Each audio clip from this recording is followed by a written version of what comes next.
آج یکم محرم الحرام ہے۔ امیر المومنین خلیفۃ المسلمین حضرت سیدنا عمر فاروق رضی اللہ تعالیٰ عنہ کا آج یوم وصال ہے۔ حضرت عمر فاروق مسلمانوں اور مومنین کے لیڈر تو ہیں، لیکن حضرت عمر فاروق انسانیت کے رہنما ہیں بہت بڑے۔ حضرت عمر جس ہستی کا نام ہے، اس بندے نے انسانیت کے اصول وضع کیے۔ حضرت فاروق اعظم نے لوگوں کی بھلائی اپنا ذوق بنا لیا تھا، اور قرآن مجید نے کہا جو ایمان لانے کے بعد اچھے عمل کرے یہی ساری مخلوق سے بہتر لوگ۔ ان الذین آمنوا وعملوا الصالحات اولئک هم خیر البریہ، جو ایمان لانے کے بعد اچھے اعمال کرے وہی ساری مخلوق سے بہتر۔ حضرت عمر نے ایک ذوق بنا لیا تھا کہ میں نے اللہ کے بندوں کی خدمت کرنی اور اپنی ذمہ داری کو ادا کرنا۔ ہمارے ہاں معاشرے میں بہت سارے کام اس لیے خراب ہوتے ہیں کہ ہم احساس ذمہ داری بھول جاتے ہیں۔ یہ بہت سارے وزیر مشیر اور بہت سارے پیر اللہ ماشاءاللہ، ان کے نیچے کیوں خرابی ہو جاتی ہے بہت ساری؟ وہ اس لیے کہ وزراء کا مزاج نہیں ہوتا اے سی والے کمرے سے باہر نکلنے کا، تو باہر جو طبقہ ہوتا ہے وہ پھر مرضی کرتا ہے۔ اگر یہ کڑی نگرانی کرے، ان کا ذوق بنے اور سستی چھوڑیں۔ ہمارے ہاں کئی دفعہ ایسے ہوتا ہے، ہم بہت ساری ذمہ داریاں کبھی بچوں کی ماں پہ ڈال دیتے ہیں، کبھی جو ہے وہ چھوٹے بھائی پہ ڈال دیتے ہیں، کبھی کسی پہ ڈال دیتے ہیں۔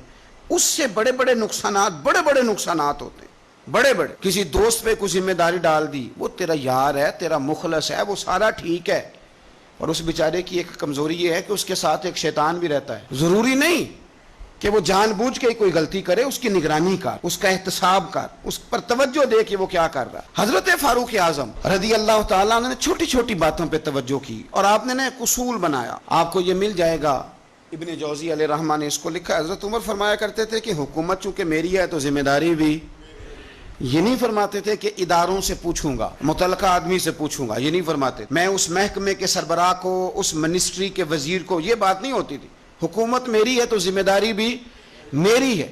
حضرت عمر فاروق رضی اللہ تعالیٰ نے قانون بنایا، اور اس کو آپ سن لیتے ہیں، کبھی اس کو سمجھنا، انسان کو جو روٹی ملے گی، چھت ملے گی، دوائی ملے گی، کپڑا ملے گا، یہ ساری باتیں ٹھیک، لیکن حضرت عمر فرمانے لگے کہ اگر کوئی کتا بغیر پانی پیے مر گیا فرات کے کنارے صحرا میں، یعنی اس تک پانی نہیں پہنچا، انسان کی بات نہیں، یہاں تو عورتوں کو اسپتال میں جگہ نہیں ملتی تو وہ رکشے میں بچے پیدا کر لیتی، یہاں تو بہت سارے لوگ ایسے ہیں جنہیں دوائی میسر نہیں آتی اور وہ مر جاتے۔